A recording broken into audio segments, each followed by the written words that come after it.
Assalamu alaikum. Kama tunavyojua Jumapili hii Aprili 2025, Simba itaikaribisha Stellenbosch katika mchezo wa mkondo wa kwanza wa nusu fainali ya kombe la shirikisho Afrika. Katika mchezo huo utakofanyika uwanja wa New Amaan Complex uliopo kisiwani Unguja, rekodi zinaonyesha upande mmoja kuwa mtamu zaidi kwa Simba, huku pia ukiwa mchungu pindi inapocheza dhidi ya timu kutoka Afrika Kusini. Hii itakuwa ni mara ya 4 Simba kukutana na timu kutoka Afrika Kusini katika mashindano ya CAF, huku ikiwa ni rekodi nzuri inapocheza uwanja wa nyumbani, kwani haijawahi kupoteza ikishinda mara zote 3 zilizopita. Mbali na kuwa na rekodi nzuri ya kushinda nyumbani, lakini Simba imeondosha mara moja tu timu ya South katika mtoano, huku nyingine ikishindwa kupenya. Hiyo inafanya Simba kuwa na mtihani mzito mbele ya Stellenbosch, kwani licha ya rekodi yao nzuri ya nyumbani kuwabeba, lakini inahukumiwa na rekodi ya jumla kwa kuvuka hatua inayofuata. Katika mara 3 Simba ilipocheza nyumbani dhidi ya timu kutoka Afrika Kusini, ilishinda kwa penati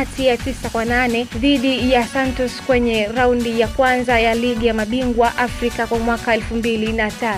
Mikwaju hiyo ya penati ilivusha Simba ambayo ilikwenda kukutana na Zamalek na kuiondosha pia, kisha ikafuzu makundi. Katika michezo miwili ya mtoano dhidi ya Santos ilianzia ugenini Aprili 13, 2003, matokeo yakiwa ni 0-0, kisha marudiano nyumbani ikawa ni 0-0, ndipo penati zikaivusha Simba. Baada ya hapo Mei 15, 2021, Simba ilikutana na Kaizer Chiefs katika robo finali ya ligi ya mabingwa Afrika ugenini, ilipoteza kwa mabao 4-0. Kisha nyumbani Mei 22, 2021, ikashinda 3-0 kwa mabao mawili ya John Boko dakika ya 24 na 56, huku Clatous Chama akifunga moja dakika ya 86. Licha ya ushindi huo wa nyumbani, lakini haikutosha Simba kuvuka kwenda nusu finali kufuatia matokeo ya jumla kuwa 4-3.